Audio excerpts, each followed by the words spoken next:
Olá, seja bem-vindo ao canal Cristo Salva TV. Que bom que você chegou até aqui.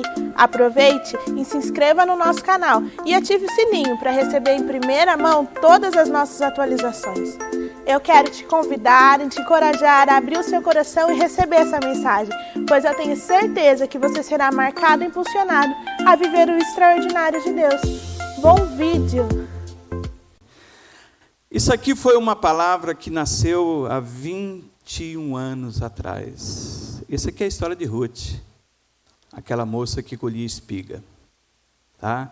A gente vai mostrar um pouquinho para vocês daqui a pouco na palavra. Amém? Gente, eu quero que vocês abram comigo a Bíblia no livro de Ruth. O livro de Ruth é um livro curtinho, né? Fica depois de Juízes, né? E antes de Samuel. E é interessante que a história de Ruth, ela ocorre no período dos juízes, né? Antes da monarquia. Por quê? A Ruth é a bisavó de Davi, né? Fala um pouco das experiências da vida que às vezes são traumáticas, né? Quem já passou por alguma experiência traumática na vida, na família? Levanta a mão só para mim saber se foi só a Noemi ou se você já perdeu. Por exemplo, a Noemi perdeu tudo. Noemi perdeu o marido, perdeu os filhos, perdeu tudo. E eu estava até essa noite conversando com a minha esposa. Ela foi para Sorocaba não somente para um aniversário, mas ela foi para aconselhar uma mãe e uma filha. Ela falou, avisa lá que eu em espírito eu estou junto com vocês. Amém?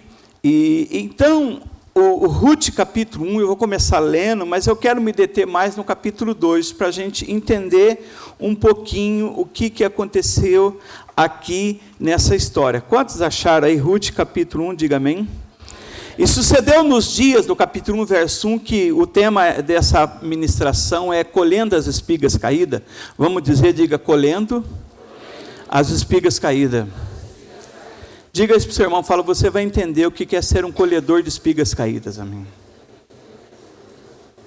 Você vai entender o que é ser um colhedor de espigas caídas. E sucedeu nos dias em que os juízes julgavam, houve uma fome na terra, pelo que um homem de Belém saiu a peregrinar nos campos de Moabe, ele, sua mulher e seus 2 filhos. O nome desse homem era Elimeleque, o nome da sua mulher Noemi, e o nome dos seus 2 filhos, Malom e Quilion, efrateus, ou seja, da tribo de Efraim, né? Eles eram de Belém de Judá, e vieram aos campos de Moabe e ficaram ali. Eu sei que toda decisão que você toma na vida, talvez você, principalmente por uma necessidade, né? Eu me lembro, em 84, eu decidi vir embora para Campinas. Como é que foi essa vinda? Tinha já 2 irmãos que estavam aqui, morando na rua da igreja, aqui na frente. E a gente tinha um ditado no interior que homem que mora sozinho fica queimando panela. Não sei se você já ouviu esse ditado dos antigos. Queimando panela. É quando não tem mulher que cozinha, o homem vai cozinhar. Apesar que hoje tem os Masterchef, hoje é celebridade, o cara que cozinha, né? Hoje é outro Nike, né? Mas naquela época era queimador de panela. E os meus irmãos estavam queimando panela aqui em Campinas. E eu decidi vir para Campinas. O que eu fiz? Eu, um primo meu, botamos a mochila nas costas, pegamos o trem, partiu Campinas. E assim foi a minha vinda para Campinas. Trabalhava na roça e vim para Campinas. Todo mundo quer o melhor para a sua vida, para a sua família, sim ou não, gente? Quando você toma uma decisão, porque você quer o melhor para a sua família. E no caso aqui da família de Noemi, de Noemi, do esposo dela e dos seus 2 meninos, que eram moços, né? Por que eles foram peregrinar para a terra de Moabe, para os campos de Moabe? Porque a terra estava passando necessidade, lá em Belém estava tendo fome. Né? O que faz as pessoas tomarem decisões? Em busca de oportunidades. Em busca de melhorar a vida. Amém, meus irmãos? Tem pessoas que ficam esperando acabar. Não, você precisa ir atrás. Você precisa buscar algo, melhorar. Amém, meus irmãos? Fala assim para o seu irmão, nós temos que melhorar, meu irmão. Precisa melhorar. E essa família sai, então, em busca de uma melhoria. Vai, esse homem Elimeleque, né, ele deixou lá em Belém um parente rico chamado Boaz. Ele pega a sua esposa e os seus 2 filhos e vai. E vai para os campos de Moabe. A gente sabe que a origem dos moabitas não foi uma origem assim muito legal. Se você que estuda um pouquinho a palavra, você sabe que os pais dos moabitas foram fruto de um incesto de Ló com a sua filha mais velha. Aquela história de Sodoma e Gomorra, que a mulher vira estátua de sal, e aí depois ele não tem mais com quem casar, porque todo mundo virou estátua de sal, né? Todo mundo queimou, todo mundo torrou lá, todo mundo virou churrasco.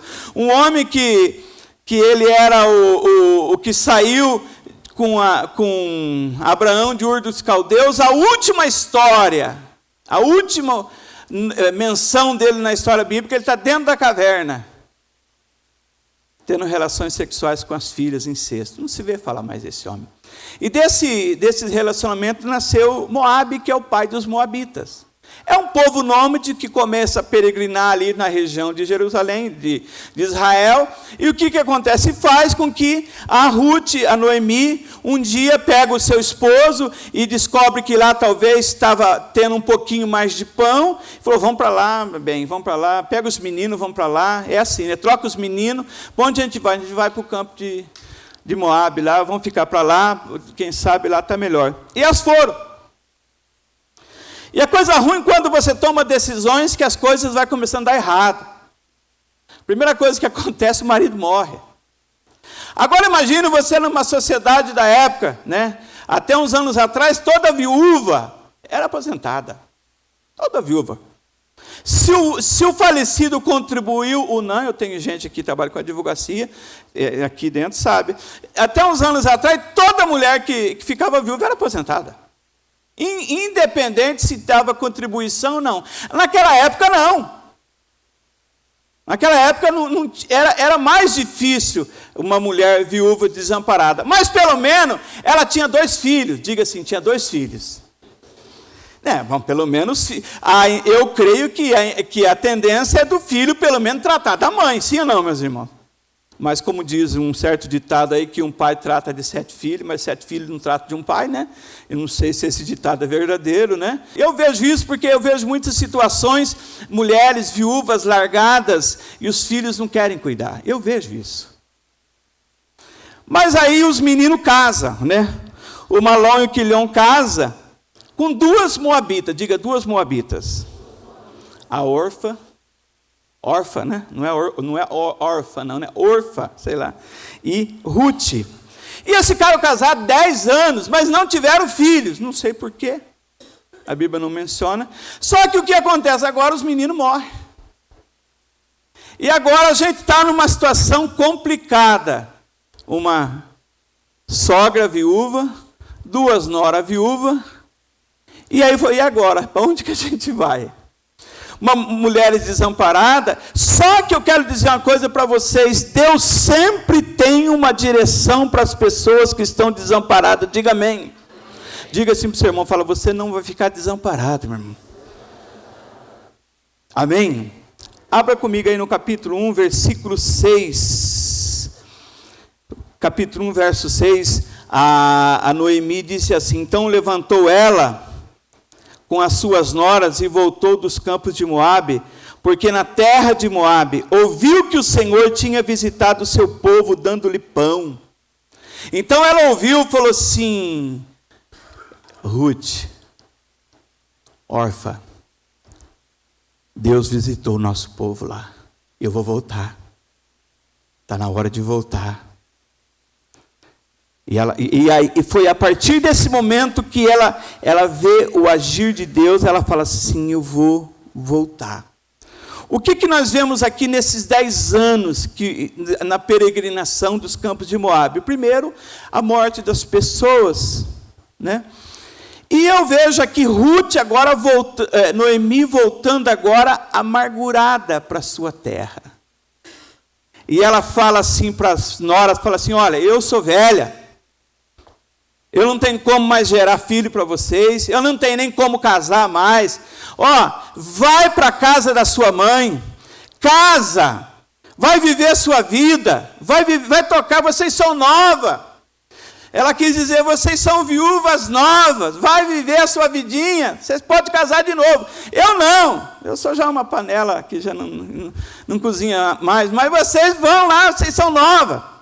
E diz o texto aí que, no capítulo 1, versículo 15, a órfã disse assim, eis que voltou a sua cunhada ao seu povo e aos seus deuses. O que eu entendo aqui? Que tanto a Ruth quanto a órfã eram idólatras. Diga assim, idólatras. Agora veja uma vida. Por que eu digo isso para vocês, que elas eram idólatras? Não é só porque elas eram moabitas. Porque quando Ruth decide ficar com a sua sogra, ela faz ali uma declaração. Eu gosto, isso aqui a gente lê muito em casamento, né? Essa declaração, mas você pode ver ali que é uma coisa assim muito interessante. E como então que Noemi se via? Ela se via velha, ela se via impossibilitada de ter novos filhos e ela se sentia amargurada. Por que vêm as amarguras da vida? As amarguras da vida não vêm só porque problemas de relacionamento. Tem pessoas que acham que é só por causa de relacionamento. Eu estou com mágoa do irmão, estou com mágoa da irmã. Não.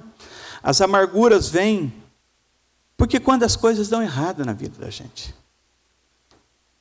E um dia, Pedro, contando a história lá do Filipe, lá daquele encantador, aquele mágico, que ele queria comprar o dom do Espírito Santo, Pedro olha para ele assim e disse assim, eu vejo que você está em fel de iniquidade, em fel de amargura e laço de iniquidade.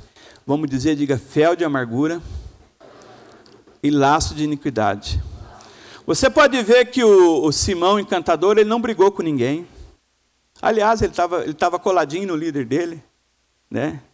Ele estava coladinho no Filipe, né? Porque onde o Filipe ia, ele era encantador, mas ele disse que ele tinha se convertido, né? Mas ele queria comprar o Espírito Santo, para quando ele pôr as mãos, as pessoas receberam o Espírito Santo também. E Pedro falou, tu não tens sorte nem parte nesse ministério, porque tu estás em fel de amargura e laço de iniquidade. A amargura vem não é só porque a gente desentende, que as pessoas talvez um fica meio bicudo com o outro, quando as coisas dão errado. A amargura vem quando as coisas dão errado na vida. A amargura vem muitas vezes quando os projetos dão errado. A amargura vem quando muitas vezes as intenções do coração estão erradas. A vida vai se tornando amarga quando você tem grandes projetos e esses projetos acabam não se acontecendo, você não brigou, você não entendeu ninguém, mas você muitas vezes se sente como uma Noemi, que quando ela volta para a terra dela, ela se sente dessa forma. Ela se sente amargurada, ela se sente amarga. A vida quando está amarga, eu não sei se você já bebeu, como eu bebi, que você acordava 2 dias depois com a boca amarga, o fígado seu já estava chiando. E se você não tivesse parado, quem sabe já uma cirrosinha estava assim, sabe aquela boca amarga? Agora imagina a vida amarga. A vida amarga é a vida que não tem sabor. Você não consegue, todo lugar que você vai, não tem gosto, tudo está amargo. Você veste uma roupa, bom, e aí às vezes você vai, bota essa calça, não está legal, tira essa calça, bota outra, e os irmãos vai, bota uma camisa, não dá certo, bota a calça, sabe por quê? O problema não é a roupa. O problema é às vezes que a vida está amarga. O problema é que às vezes a vida não está bem. O problema às vezes é que os projetos não deram certos. E esses 10 anos que você olha para trás, se Noemi olhar para trás, ela fala assim, acompanhe o que ela diz aqui, o relatório dela, no capítulo 1, e é interessante que uma nora da linha, ela voltou para a sua idolatria, mas aqui entra uma moça na história, chamada Ruth, diga Ruth. Ruth entra na história dessa sogra. E ela diz no capítulo 1, verso 16, disse, porém, Ruth, não me inste para que eu te deixe e me afaste de ti, por onde quer que fores, irei eu, onde quer que pousares à noite, pousarei eu, e o teu povo será o meu povo, e o teu Deus será o meu Deus. O que ela afirma aqui? Ela falou, minha sogra, não é porque que eu casei com o Malom, eu não sei qual era o marido dela, que a Bíblia não fala, né? Não é porque eu casei com o Malom, mas minha sogra, onde a senhora for, eu vou junto. Onde a senhora pousar, eu sei que a vida está difícil. Se tiver uma caminha de solteiro, nós divide. Dorme uma para lá, outra para cá. Né? O teu povo de Belém, o teu povo de Efraim, a senhora efraimita, vai ser meu povo. E o Deus da senhora, o Deus de Israel, vai ser o meu Deus agora. Amém, meus irmãos? Gente, isso aqui é relacionamento forte. Isso aqui é relacionamento forte. E ela fala, verso 17, onde quer que você morreres, morrerei eu. Se a senhora morrer lá em Belém, eu vou morrer junto. Eu vou ser sepultada lá. Você sabe que quem escreveu, eu não sei se foi o Mike Murdock ou o Billy Graham que afirmou, que no cemitério estão os livros que não foram escritos, as palavras que não foram pregadas, as canções, Mike Murdock falou isso, as canções que não foram cantadas, os projetos que não foram desenterrados. Você olha, engraçado que talvez na porta do cemitério da minha cidade tem uma frase, eu acho que é assim, aqui todos somos iguais. Mas ali tem muitos sonhos que estão sepultados. Mas a Ruth fala assim, minha sogra, onde a senhora for, eu vou junto com a senhora. Eu queria, nesse momento, passar algumas lições para vocês aqui. E elas voltam para a terra, 10 anos depois. E quando ela volta, você sabe, né? Não sei se você... A pessoa muda e volta, vê o caminhão de mudança chegando, pelo menos na cidade pequena é assim, fala, puxa, fulano voltou. Fulano voltou. Ou, sei lá, o seu vizinho fala, fulano mudou, voltou. Você saiu do serviço, deu 2, 3 anos, né? E a pessoa volta. E aí, agora, a Ruth, acompanha agora essas mulheres, 2 viúvas voltando agora para Belém. Aí no capítulo 1, versículo 19, você está acompanhando aí, amém? E assim foram ambas até que chegaram a Belém. E sucedeu que, entrando elas em Belém, toda a cidade se comoveu por causa delas, e diziam, não é essa Noemi? Aí talvez alguém perguntava assim, cadê o Elimeleque? Cadê o Malom? Cadê o Quilion? Cadê o marido dela? Cadê os filhos dela? Ela está voltando com uma moça, meia idade, 30 e poucos anos, né? Porque ficou casada há 10 anos, talvez ela teria casado com uns 20, né? 30 anos, no máximo, nova. Cadê ela?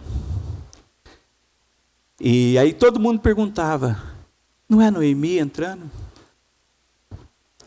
Meu irmão, você tem que ter coragem de voltar, enfrentar as suas amarguras e voltar da onde você parou. Amém? Fala para o seu irmão, você tem que enfrentar as suas amarguras, meu irmão. Uma das coisas que Deus falou para a igreja de Éfeso, Tenho, porém, contra ti que você perdeste o seu primeiro amor. Lembra de onde você parou, lembra de onde você caiu e volta. E pratica as primeiras obras. Nós temos que ter coragem de voltar. Aonde começou a história da Margure?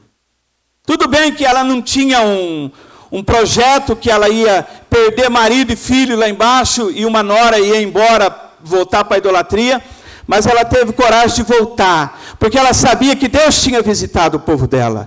Meu irmão, eu sei que você pode estar amargurado, pode estar cheio de coisas na sua alma, mas se você sabe que Deus está visitando com pão, se você sabe que Deus está visitando com a palavra, eu venho dizer para você nesta manhã que é tempo de você voltar, amém? É tempo de enfrentar as suas amarguras, as suas lutas e retornar. Verso 20, ela dizia, não me chame de Noemi, chama de Mara. Desculpa, Mara, porque grande amargura tem me dado o Todo-Poderoso. Porque naquela época o nome Mara significava amarga. Isso começou logo quando o povo sai do Egito, que ele encontra as fontes de Mara. Aquelas águas que não davam para beber. E ali eram as fontes de Mara, as fontes de águas amargas. O que eu faço? Deus mostra uma árvore e diz assim para Moisés, pega essa madeira e põe lá nas fontes. E a água vai se tornar boa para beber. Gente, você conhece alguma madeira que deixa a água doce? Nem pé de cana. E a cana você faz açúcar. Não tem madeira que deixa a água boa, gente. O que tem é o madeiro, é a cruz do Calvário que tira a amargura da vida. E aquela madeira era uma figura da cruz do Senhor, que entraria numa água amargurada, uma água amarga, e estaria-se uma água doce. Você entende isso? Diga amém. Você lembra quando você ia no bar? Tinha uma pinga com carquejo, raiz amarga, rabo de galho é pinga com vermute.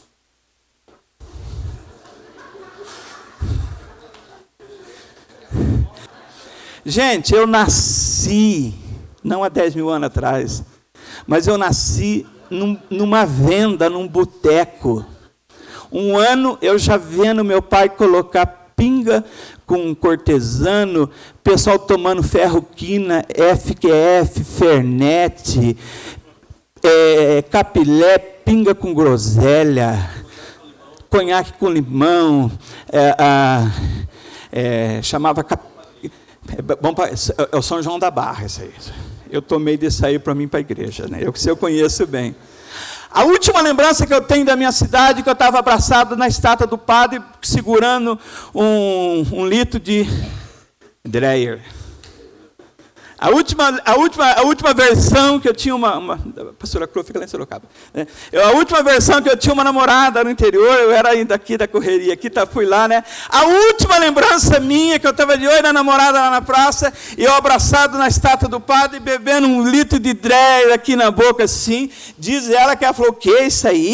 Isso aí não, isso aí já virou boca de litro, boca de arco já. O último conhacão eu tomei no bico, no gargalho. Eu vi as pessoas, conheci as pessoas bebendo, eu cresci nesse negócio aí, vendo as pessoas bebendo. E o que você acha que eu virei quando eu cresci? Menino novo. Aí você vê essa história de onde Deus te tirou, gente. Você vê essa história de onde Deus te tirou. E Noemi está dizendo aqui que agora estava amarga. Verso 21. Parti, porém, vazia, e o Senhor me fez tornar. Pois por que vocês me chamam de Noemi? Pois o Senhor testifica contra mim, o Todo-Poderoso. Verso 22. Assim Noemi voltou, e com ela Rute, a Moabita, sua nora, que voltaram ambos do campo de Moabe, e chegaram a Belém no princípio da colheita da cevada.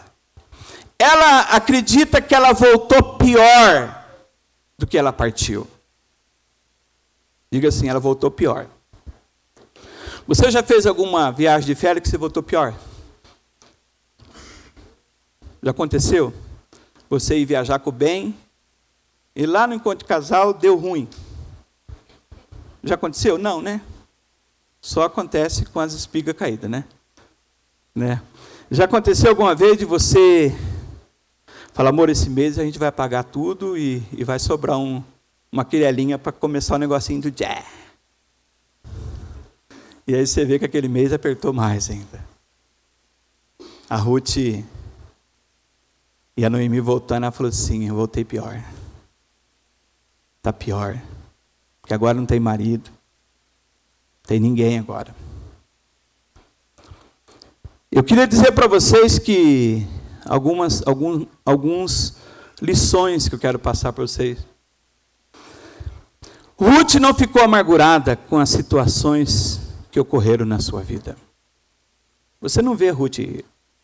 Você não vê Ruth choramingando porque o marido morreu. Faz parte. É o meu negócio. Né? Você não vê a Ruth choramingando. Você vê a sua sogra sim, mas ela não. E o primeiro diferencial que eu quero dizer para vocês é que Ruth, mesmo sendo moabita, mesmo tendo uma raiz de idolatria de Moabe, ela era diferente.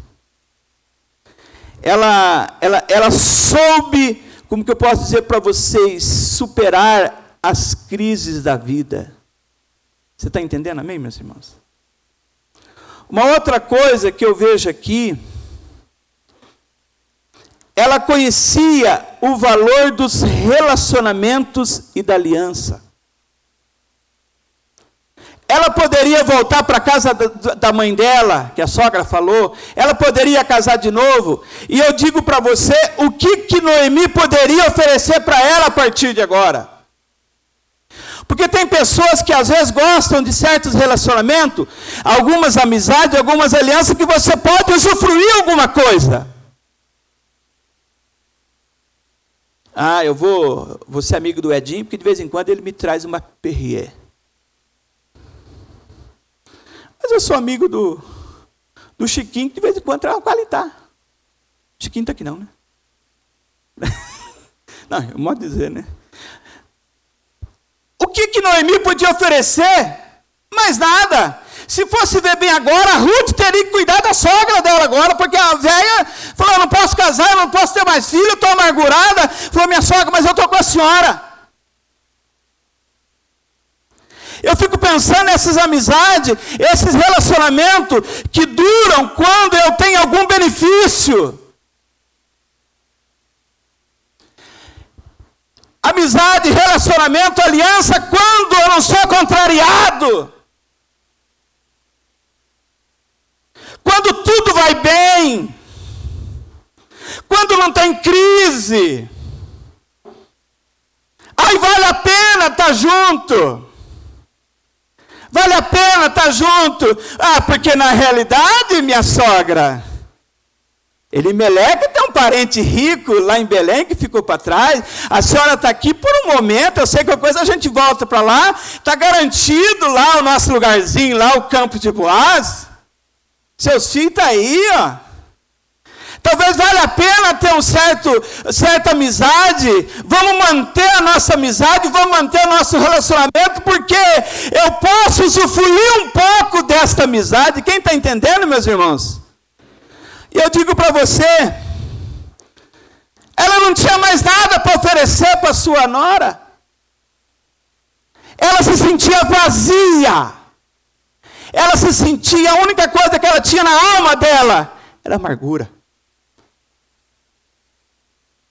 Ruth era uma mulher de aliança.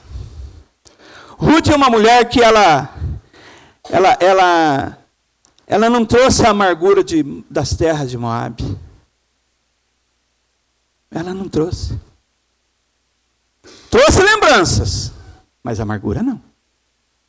Amém? E aqui entra a nossa pregação agora. Capítulo 2. Tinha Noemi um parente do seu marido, homem valente, poderoso, de geração de Elimeleque, e o seu nome era Boaz. E Rute, a moabita, disse a Noemi: deixa ir ao campo apanhar as espigas atrás daquele em cujos olhos eu achar graça. E ela disse: vai, minha filha. Deixa eu explicar para vocês como é que funcionava. Havia uma lei em Levítico. Essa lei era o seguinte: que quando você fazia uma colheita, você não poderia catar as espigas que caíam. Eu gosto muito do NVI, que ele explica lá. Eu quero que você abra comigo lá em Levítico 19, versículo 9. Amém? Levítico 19, verso 9. Quem achou, irmão?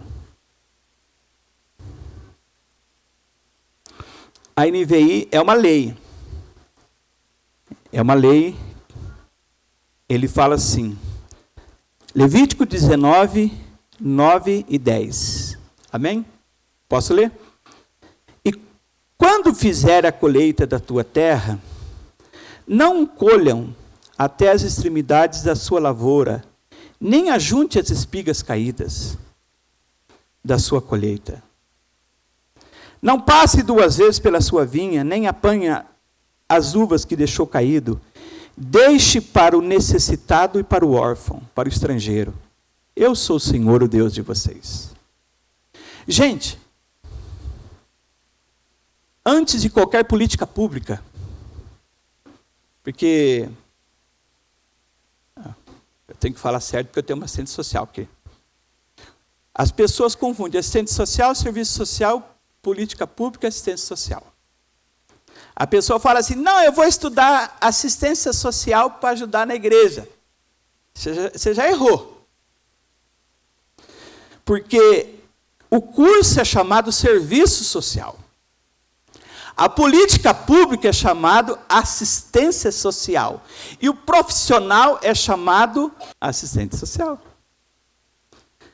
E na realidade, antes de qualquer política pública ser criada, qualquer lei, Deus foi o primeiro a criar uma política pública. Qual era essa política pública? Gente, quando vocês forem colher, vocês colham. E é normal, eu trabalhei em roça de milho, antes de eu pegar o trem, eu trabalhei em roça de milho, ia quebrar milho cedo, e era normal quando você estava quebrando, eu não estou dizendo, até hoje se colhe com a máquina, mas sempre cai alguma coisa. Então Deus dizia assim: vocês vão e colham as espigas. E ele disse assim: e não catam as espigas caídas, porque essas espigas caídas, elas são para os pobres e elas são para os estrangeiros. Os pobres que não têm condições. Lembra quando Jesus falou com Judas lá, que o Judas questionou a oferta da Maria e a oferta da mulher pecadora? Foi 2 ofertas. Não confunde as mulheres, senão depois você se perde ali, porque um jantar foi na casa de Simão, outro jantar foi na casa de Lázaro. Não mistura as mulheres ali, senão depois você dá ruim, depois você não consegue terminar a história. É aquela equação que você não vai achar o valor do X. Mas você lembra ali que ele falou assim: poderia ter vendido esse perfume caro e dado aos pobres. Jesus falou assim: os pobres sempre estão com vocês. Fala assim para o seu irmão: sempre vai ter pobre, gente. Sempre vai ter pobre. A gente pode mudar governo, pode mudar tudo, sempre vai ter. Agora, pessoas podem melhorar a linha da pobreza, isso pode. Pobre sempre vai ter. Agora, não somente para o pobre as espigas caídas, mas também para os estrangeiros. Os estrangeiros não faziam parte das tribos, então eles não tinham terra. Então sabia-se que estava colhendo lá uma roça.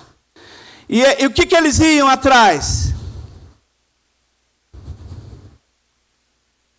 É isso aqui, é o servicinho.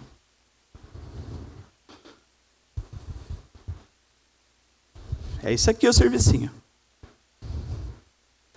O que eles estavam fazendo? Colhendo as espigas Olha que belezinha. E Ruth foi. Cedo, ficou até a tarde, colhendo as espigas caídas.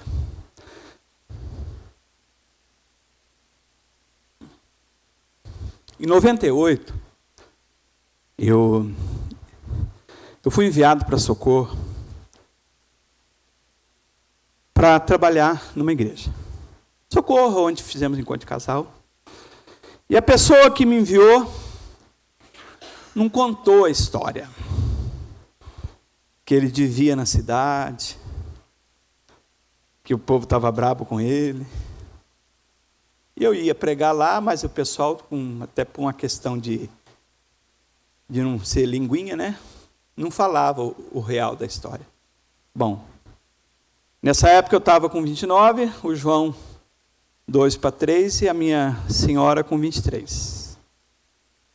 E eu me lembro que deu ruim.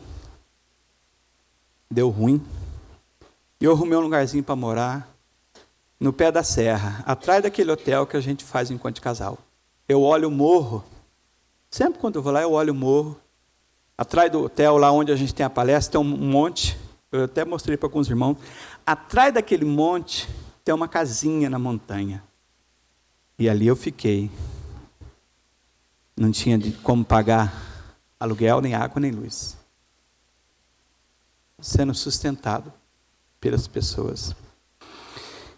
E aí, eu tinha falado uma palavra para o dono do sítio. Eu falei, eu vou ficar 3 meses aqui. E eu sei que Deus vai abrir uma porta para mim. Diga, 3 meses. Ele falou, e avisa ele que eu não tenho condições de pagar água, nem luz e nem aluguel. O irmão Zé falou assim, lá o pessoal de Socorro, eles falam amor, né? Amor. O irmão Roberto não faz isso para ninguém, não, viu? Eles têm um pouco de sotaque piracicabano. Passou uma semana, ele veio e falou, irmão Roberto falou que você pode ir lá, viu? Você falou porque eu não tenho condição de pagar nada? Ele falou, falei, então tá bom. Aí eu falei para o dono da minha casa, falei assim, que eu tinha alugado uma casa, eu falei assim, você precisa mudar. Ele falou, eu arrumo um caminhão. Arrumou um Dodge amarelo e motorista bêbado. Dodge, né? Aquele amarelão, né? E era uma estradinha tão ruim que o caminhão quebrou. Ele falou assim, seguinte, ô pastor, sua mudança vai descarregar aqui. No meio da estrada. Eu falei, pode descarregar. Eu fiquei 1 semana puxando a minha mudança de carriola para casa. Porque caminhão não entrava lá, só jipe e carro pequeno. Lá na fazenda tinha jipe. Jipe, aqueles William, aqueles jipe. E eu puxando a minha mudança na carriola. A mudança... Tem parte da minha mudança que está lá em Socorro, para a casa de irmãos ainda lá. Tem ventilador, ficou num canto, a hélice ficou no outro. Ficou assim. Mas, enfim, eu consegui me acomodar naquela casa 3 meses. Mas a palavra era essa. 3 meses Deus vai me dar uma direção. 3 meses. 3 meses vencia numa segunda-feira. No domingo, um caminhão trucado parou na porta de casa, aonde não entrava. E falou, pastor, vim buscar sua mudança, porque Deus mandou. E o senhor fica tranquilo, pode ir que a gente carrega a sua mudança e o senhor vai para Sorocaba. E aí eu fui para Sorocaba, no novo desafio. Pastor Acro com 24, eu com 29 e o João com 2. E eu reuni com um grupo de irmãos, e ali foi dada uma palavra profética para aquele grupo que se iniciava em Sorocaba. Ruth capítulo 2. Vocês vão trabalhar com as espigas caídas. Você está entendendo o que eu estou dizendo? Vocês vão trabalhar com quem?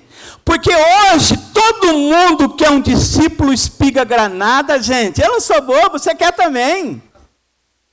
Todo mundo quer espigona na sua célula, que chega lá comprando o bolo da casa do bolo, levando a Coca-Cola boa lá. Todo mundo quer.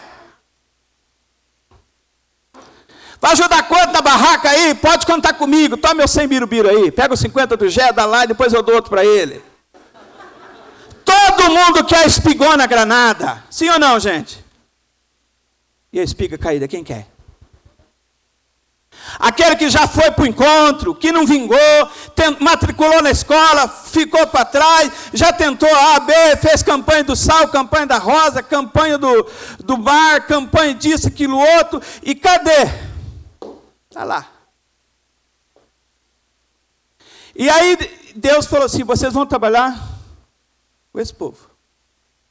Gente, eu nunca vi tanto demônio na minha vida, gente.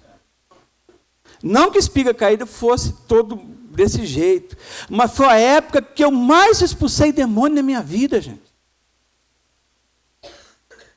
Vinha espiga caída de longe, de Santa Catarina. Vinha gente que rodava 12 horas, falou, é aqui que tira o cão, é aqui que tira o cão.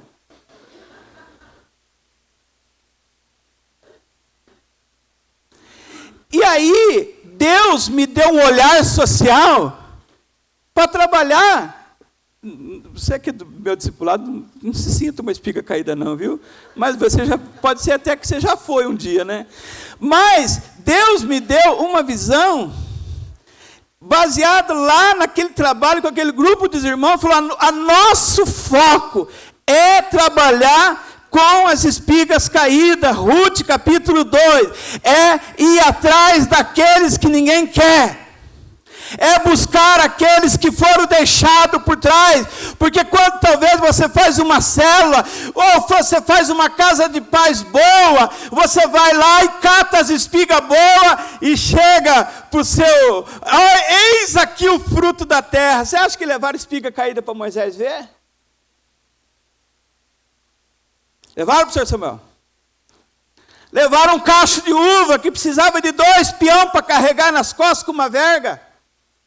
Nós sempre queremos produzir, mostrar resultados. Alta produtividade. Isso dá ibope, isso dá,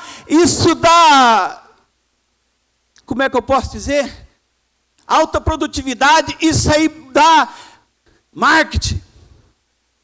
Vocês já lembram que no Macrofest me chamaram de marqueteiro, né?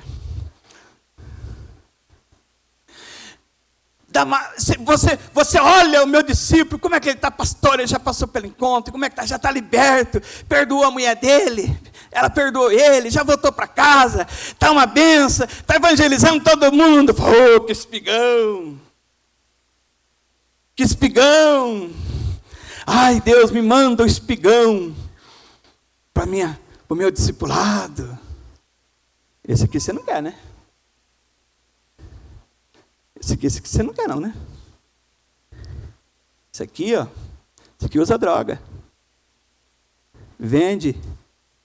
Tira o contrafilé da geladeira da mãe e vende. E vai ali 3 ruas para baixo e compra um pino. Esse você não quer. Não, isso aí não. E esse aqui? Abrir casa de pai desse aqui? Ele não sai do bar. Esse você não quer? Não. E esse aqui? Ele está velho. Mente. Fala que vai vir, não vem. Sabe? Prometeu 3 encontros. Já passou na mão de 4 células. Você não quer? Não. Quem que a gente quer? Quem que a gente quer? Meu avô, quando ele ia plantar milho, ele colhia o milho, ele dizia assim, separe o milho, assim. As espigas grandes é para semente. As espigas médias é para vender. E o rastolho? Para dar para a vaca. Sabe o rastoinho, a espiguinha pequenininha? Então ele entendia, o que o meu avô entendia, meu avô, meu tio, que se eu pegar uma espiga grande, um espigão, eu vou tirar dali uma boa semente, e eu vou plantar, vai dar um pé de milho grande, e ali vai colher Talvez alguém já brincou com isso aqui quando era... Alguém já brincou com isso aqui quando era criança? Ah, tenho algumas mãos. Brincou, Zé Linda? Eu gostava do cabelinho roxo, ruiva, lembra das ruivas, das loiras, das morenas, né? A gente que vestia. Brincou não, dona Janete? Brincou não? A senhora tem cara que brincou com a espiguinha de mim, né? Não? Bonitinha, né? Gente, eu vim de uma época que isso aqui era a boneca das meninas. Isso aqui era a boneca das meninas. Se você for lá na minha cidade, se você perguntar como é que está seu milho, ele vai falar para você, ainda está na boneca. Talvez você já ouviu isso aí já, né? Como é que está o milho? Já dá para fazer curau? Dá para fazer polenta? Ele vai falar assim, pamonha? Não, está na boneca ainda. Porque ela está com o cabelinho roxo. Ela está com o cabelo... Quando ela está com o cabelinho branquinho, tipo paquita, assim, bem loirinha assim, ela está novinha. Eu comprei 7 sacos de milho para fazer o curau do Arraial semana passada. Veio tudo paquitinha. Tudo menininha nova. Tudo bonequinha nova. Eu tive que ir atrás de umas mais velhinhas para fazer curau, porque não deu. Então, o meu avô entendia, se eu pegar a espiga grande, eu vou tirar um milho bom, eu vou plantar, eu vou ter um milho grande e eu vou ter uma colheita grande. Tipo assim, ele estava certo? Ele estava certo. Porque a probabilidade de você ter uma espiga grande e você ter uma semente boa é muito melhor, claro. Né? Por que as sementes que você compra, elas têm veneno, têm produto? Por quê? Presta atenção. A parte amarela do caroço do milho é que faz o fubá. A parte branca é a que faz o amido, a maisena. O rato come a parte branca, que é o coração da semente. Por isso que você planta, não nasce. Preste atenção quando você for ofertar. O diabo, muitas vezes, ele quer comer o coração da sua semente, da sua oferta. Quem está entendendo, meus irmãos? Não é aula de agropecuária isso aqui, não. É aula de vida. O rato ele quer comer, porque o milho novo, ele não tem amido, ele não tem a maizeninha. E o milho amarelo, ele serve para o fubá. Aí o meu avô falava assim, pega a espiga grande, que isso aqui é para plantar. As outras, e o rastoio, dá para vaca, dá para galinha. Na época de Noemi, na época bíblica, as espigas caídas era para tratar do povo estrangeiro, do povo pobre, do povo que não tinha recurso, não tinha necessidade. Eu queria falar, então foi com essa visão que eu comecei em 98, tendo esse olhar para as pessoas menos favorecidas.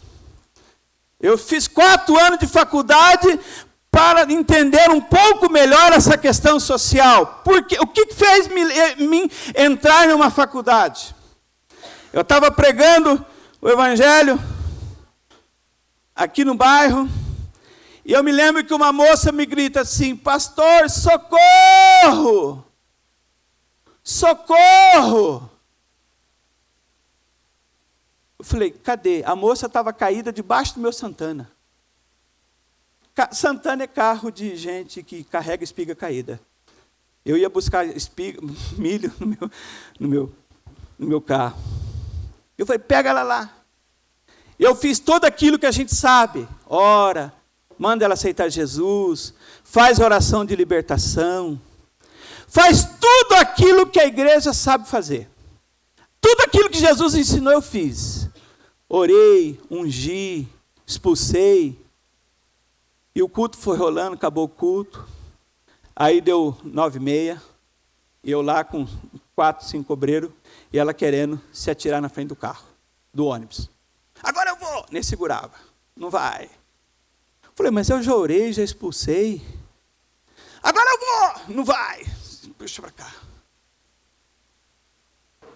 Aí já tinha dado 10h30, e nós segurando a moça lá. Ela não estava nem vestida direito, mas ela pediu socorro. Chamei o SAMU não foi. O 90 foi. Não, pastor, não deixa eu ir com eles não, que eles batem. Eu falei, me leva para casa. Eu falei, posso levá-la para casa? O policial falou para mim, não.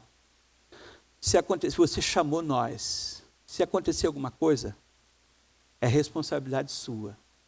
Nós estamos aqui para dar cobertura para você. O que você faria? Ficaria com ela lá em cima, perto do extra? Ela tentando se atirar no carro, já estava 11h30 da noite. O policial falou, vem cá, pastor. Eu sou crente também. Eu vejo isso aqui todo dia. Sabe o que acontece, pastor? Muda só o cenário, a história é a mesma. Deixa a gente levar ela para a PUC, para dar um remedinho para ela. A gente não vai bater nela, não. Amanhã ela vai passar na porta da sua igreja, não vai nem olhar para você. Eu falei, profeta.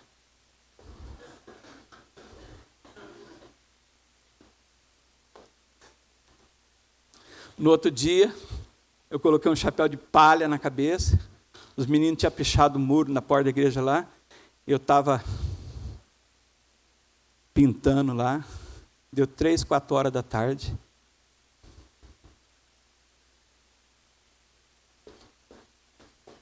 Descendo para a biqueira.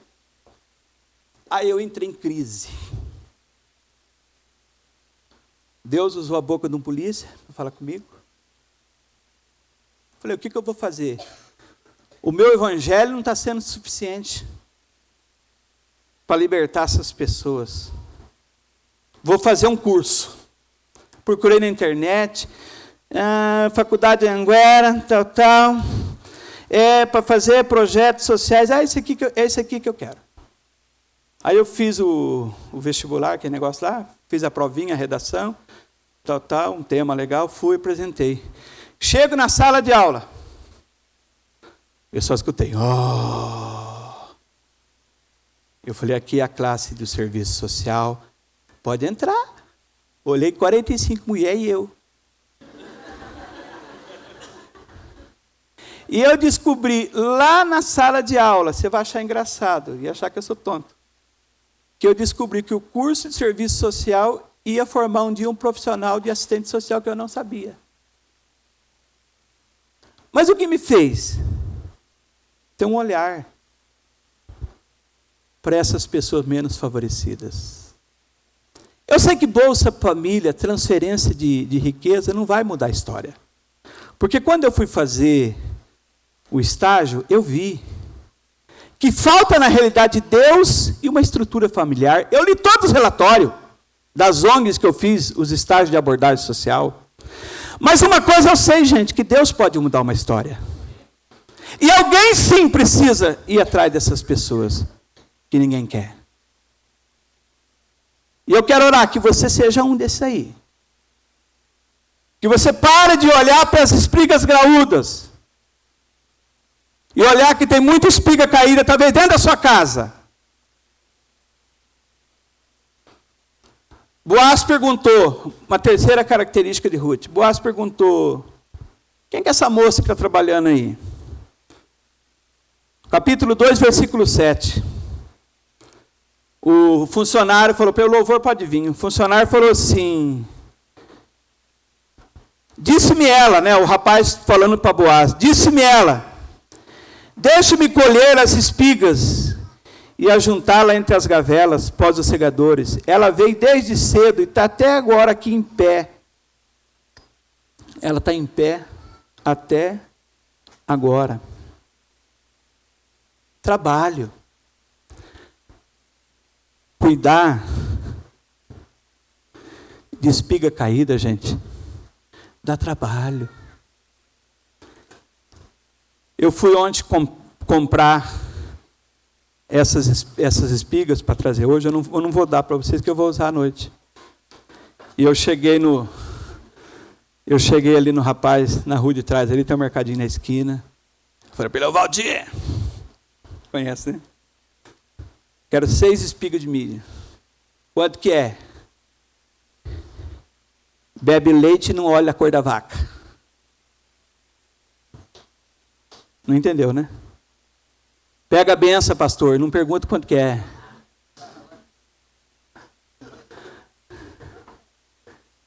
Vamos dizer essa frase? Bebe o leite e não olha a cor da vaca. Amém, meus irmãos? Deus muitas vezes quer te abençoar, você está questionando para você. Ai, que cor que é a vaca? Um dia chegou, a minha prima mudou para São Paulo, voltou, falou assim, Braizinho, eu estou com vontade de beber leite da vaca da teta preta. Qual a diferença?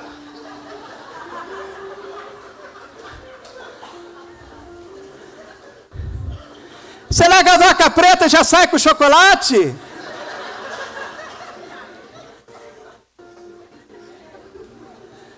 Eu falei, minha filha, eu poderia dizer para ela hoje, bebe o leite, não olha a cor da vaca. Imagine você, Elias, lá no Riacho de Querite. Bateu aquele momento, como é que os jovens falam? Maior larica, né? Aí vem um...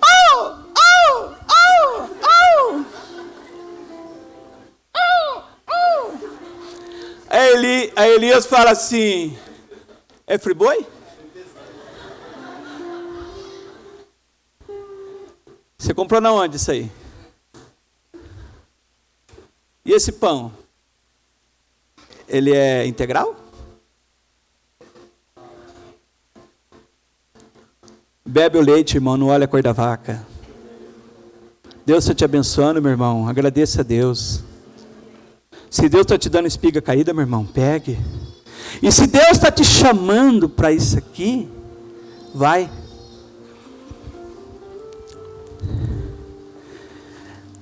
Não foi a aparência física de Ruth que convenceu Boaz de casar com ela. Tem pessoas que se preocupam muito com a aparência física. E o último versículo, capítulo 2, versículo 11. Boaz já viu que era uma moça que trabalhava, ia cedo para a roça, catava. Ele vai trocar uma ideia com ela.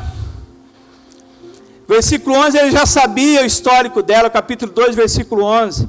Respondeu Boaz, disse-me, bem sei que me contou quando fizeste a sua sogra, depois da morte do seu marido, e deixaste a seu pai e a tua mãe, e a terra de onde você nasceu, e vieste para um povo que antes você não conhecia. O Senhor galardou o teu efeito, e seja cumprido o teu galardão do Senhor, Deus de Israel, sobre as asas que vieste abrigar. O que chamou a atenção de Boaz foi o caráter. E última lição para você levar para casa. Ela entendeu que a redenção é possível. Diga assim, a redenção é possível.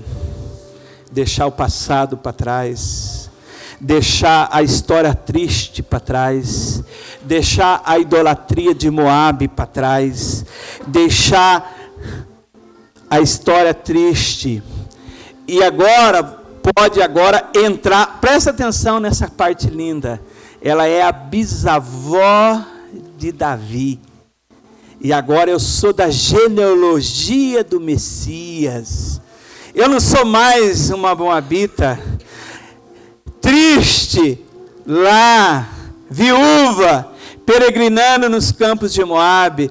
Comecei sim, catando espiga caída, mas o meu Boaz está me esperando aqui na frente. Você pode aplaudir o Senhor nessa manhã? Glória a Deus.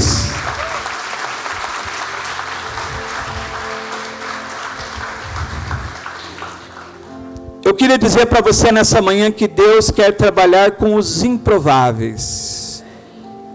Diga improváveis, mas escolhidos. Vamos ficar em pé, gente? Improváveis, mas escolhidos. Incapaz, mas vencedor. Gente, tudo começou com uma palavra, catando as espigas caídas. Eu estou nessa pegada até hoje, gente. Aleluia, Jesus. Feche seus olhos. Agradeça a Deus. Fala, Deus, obrigado, Senhor. Obrigado pelo chamado na minha vida, Deus. Obrigado, Senhor, pelo chamado de Deus na minha vida, Senhor. Que eu vou para onde o Senhor me enviar, ó Pai. Eu vou para onde o Senhor me dirigir, ó Pai, em nome de Jesus. Eu vou cuidar daqueles que o Senhor colocar no meu caminho, meu Deus. Eu vou ir atrás daqueles que ninguém quer, Senhor. Eu vou cuidar daqueles, Senhor, que ninguém quer, que ninguém deseja. Eu vou atrás daqueles que foram deixados para trás, daqueles que foram esquecidos, daqueles que foram abandonados pelos segadores. Eu vou atrás desse. Aleluia, Jesus. Que bom que você chegou até o final. Eu tenho convicção de que essa mensagem edificou a sua vida. A nossa igreja é assim, como uma família alegre, que vive e acredita no amor, comprometida com a palavra de Deus e comprometida com você. Eu quero te convidar a compartilhar essa mensagem com o maior número de pessoas possível, para que elas também sejam abençoadas e edificadas. Deus abençoe muito você e até a próxima!